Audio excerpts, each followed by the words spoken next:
let's shift over. You heard the pause, or at least you saw it if you're watching on YouTube. Let's shift over to the second game in Indianapolis. Somewhat of a neutral court, but home court advantage more than a bit to Butler, with Wisconsin taking on the Bulldogs. KenPom projecting this line at Wisconsin -3. Both teams coming off their fair share of losses in a row. Wisconsin highlighting the Badgers first, with Greg Gard's team losing their third straight consecutive game at Illinois on Tuesday night, and Butler falling to North Dakota State as a 13-point home favorite. So the spot favors the Badgers just with the 3 losses in a row to me. And I have a slight lean with the total for this game, but what does shot quality say, Justin? Interesting one here for SQ.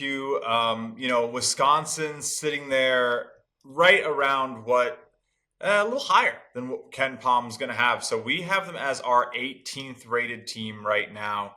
Kind of liking what they're doing a little bit in terms of their offense, specifically sitting at the, right there, top 10 in terms of adjusted shot quality, 12th to be exact. Kind of impressed with how their spacing has looked, how few shots they're allowing at the rim on defense. 3-point efficiency looks good, and they're keeping good care of the ball. So I'm a little bit, partial towards Wisconsin here, sitting in that rating. And then Butler at 78 for us. So pretty in line with what the market's going to expect, but slight edge on Wisco, expecting them maybe to be 7-4 instead of 8-3, but that's pretty normal for winning teams. Butler also expected to be 6-4 instead of 7-3.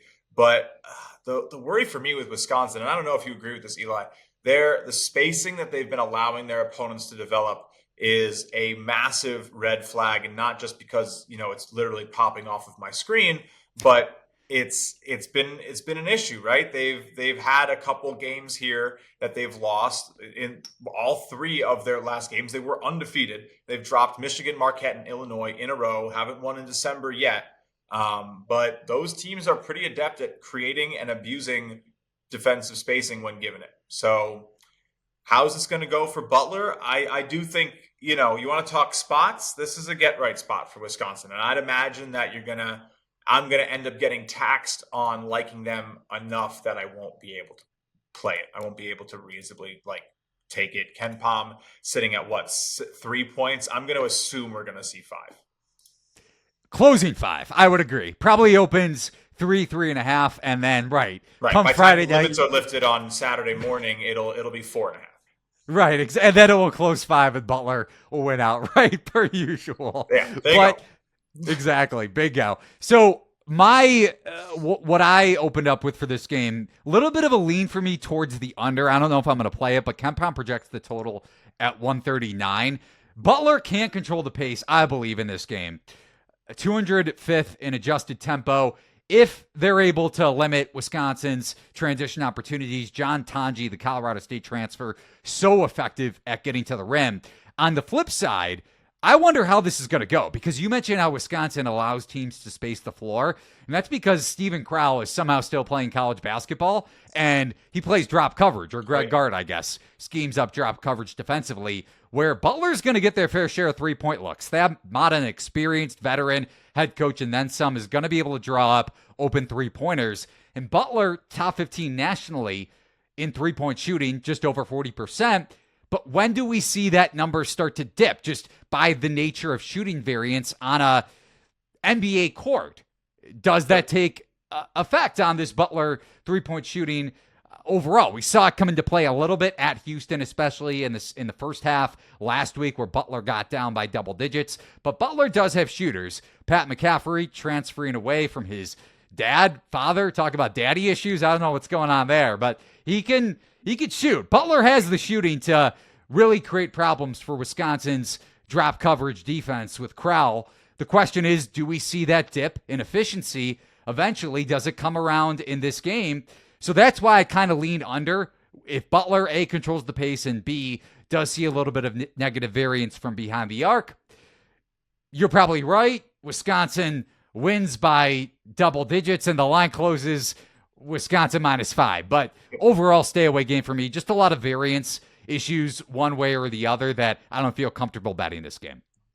I understand that. Yeah, for me, it's Wisconsin or nothing, expecting that tax to come in and kind of just make it a little tough.